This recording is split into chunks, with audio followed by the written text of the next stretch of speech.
What's up, DENM? What's up? Kelly here with the Pier, with the one and only DENM. You can catch your set tomorrow. Tell us about your new album, Hot N Glassy. It's 13 songs, 40 minutes long. Ooh, how does it differ from Long Beach Denny and Long Beach Hot? How does it differ? I would just say it shows growth, artistically, creatively, musically. Yeah. And you got a ton of special guests. You have Stupid, you have Be Real from Cypress Hill, you have Pepper. How did those collabs come about? Honestly, all just organic and friendships. None of it was really reaching out to it all just happened. I don't know. It wasn't That's the best way. Yeah, it was just randomly had a session with Kaleo on a boat, and then all of a sudden we made Where I'm Going. I wrote I'll Be Gone and sent it to Kyle, and he just literally sent back his verse the next day. Was like, hope you like this. Next day, he's on it. Yeah, Kyle was a big part of that song. Be Real on, all the features are they're kind of nuts, you don't really pay a lot of money for features. And it's just friends, relationships. And I don't know, it feels really beautiful, getting a stamp of approval from some OGs that are definitely. This is our guy, he's coming up, and we want to make sure people know that. The people should know that. I'm very thankful for their stamp of approval. So your music has this raw beach town energy. How has growing up in SoCal influenced your songwriting? Heavily. Yeah, it's just all the sounds you grow up listening to, and parties you go to. I don't know, it's all just a melting pot of culture, communities, and sounds. And I was lucky enough to be able to grow up there and in it. So the way my brain works is it's not just oh, here's one genre because of this. It's no, it's like what you were saying, there's metal shows down the street, there's punk shows, there's reggae shows, there's always different stuff. And just kind of what you were into, I guess. You can find whatever. Yeah. Okay, so you've played all kinds of venues. You've played small intimate shows, big festivals. Yeah. What are some of your most memorable show moments so far? One of the most memorable, I would say, is playing. We opened for Stupid at Red Rocks one time, and we played. I was there. Oh, It was sick. awesome. Yeah, right when we started playing Wild Trip, it started raining, and that was pretty magical. It was it never actually landed on us. It was flying over the stage. It was The visuals. it was literally because we're on stage watching it, everyone stands up and goes nuts, and then the rain came down, but it wasn't actually landing on people. It was doing this. It was just crazy. I was this is a magical spot. I mean, it's a magical spot all the time. So Yeah, that was pretty memorable. you're a happy guy. What is one song from any artist or yours that instantly puts you in a good mood? Probably She's Gone by Bob Marley. Yeah. Okay. Or That's a Misty good one. Morning. Named my son Kaya. That's a fun one to listen to. A lot of stuff puts me in a good mood. I don't know. Yeah, you're SoCal. You're just a happy guy. I mean, not always, but Most of the time. if you got most the of the time. ocean, there's not a lot of reason to complain. So, Check that out. I mean, Life is good. Internet. you guys seeing this? Look at that. That's the Atlantic.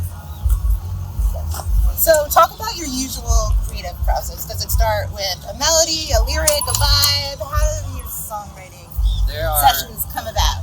normally, I don't know. I say there's no rules. It's different. I have my routines and I have my ways I know I can make songs, making beats, then singing over that, or sitting down on acoustic and writing and making production around that, or just, I don't know, it's always changing.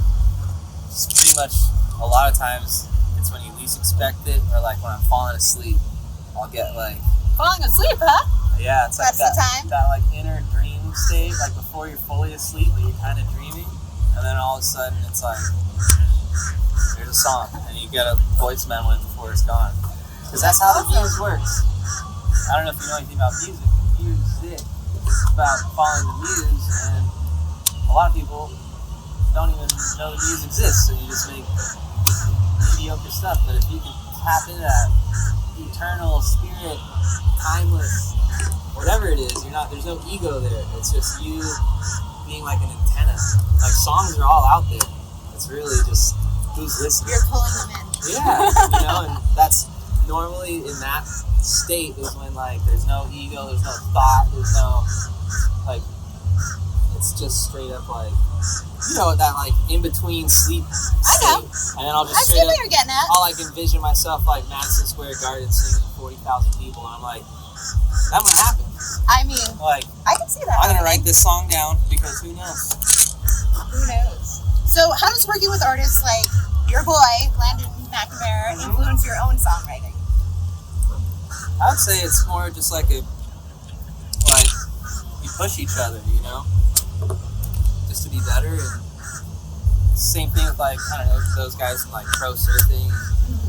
It's not so much like trying to, I don't know, I guess competition, you're trying to one up each other, but with art, it's more so just like, we understand that it's not about us really. So it's like more fun when you can do it together with someone who's like-minded and write songs together that's for the people, you know? Yeah, definitely. Right from the heart, and hopefully it works out. So, speaking of the people, you're on your first headlining tour. Yeah, Any standout hilarious moments from tour so far? pretty much any day with Benny Ranks. He's a one-of-a-kind character. Look for his music coming out. Benny Ranks' album. I'm producing all of his stuff, and he's going to be Is Benny Ranks related to Jabba Ranks? I think they're first cousins. Yeah. So, speaking of producing, aside from being a badass artist, you just produced a new single for Jesse James' Pariah. Yeah. Tell us about that. It's honestly just fun getting to see all your friends start to thrive, you know? Like, I love him, and we're homies, brothers, and the fact that he wanted to pursue music, and he's got the drive to go do whatever he wants, you know? So if I can make cool music with him, then he's the type of dude that'll be able to take it, you know, do his thing with it. Awesome. I mean, it's a great song, so congrats on that. Thanks. And I just heard you're opening for Sublime at Red Rocks. What was that like to get the news? Because I'm sure they're a big influence of yours. Yeah, it was just kind of like, I don't know, like a childhood dream for sure.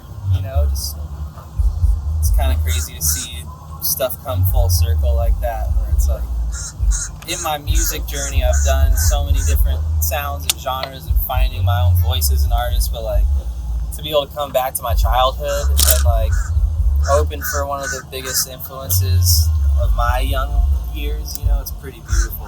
And the fact that we're like homies with Jacob. Yeah, like, Jacob's awesome. Jacob opened for us on tour like last year or something. We've been homies for a while, so it's just cool to see like him stepping into his role as like the lead singer. It's pretty Feeling his magical, dad's honestly, shoes. yeah. Yeah, it just feels like, hell yeah, you know? And you got asked to take part in the Sublime tribute album. Can you tell us anything about your contribution? Is it a secret? Yeah, it's super secret. Super secret. I don't know. To be honest, I haven't made up my mind about what songs, or if it will, or it sounds awesome. But I'm on tour right now, so You got a lot going on. it's hard to fly home and track it in the studio and come back. I don't know. We'll figure it out. You'll figure it out. They're Well, the homies, so. it was great chatting with you, Well, you too, Jenna. Kelly. And we'll see you guys next time. See you later, internet.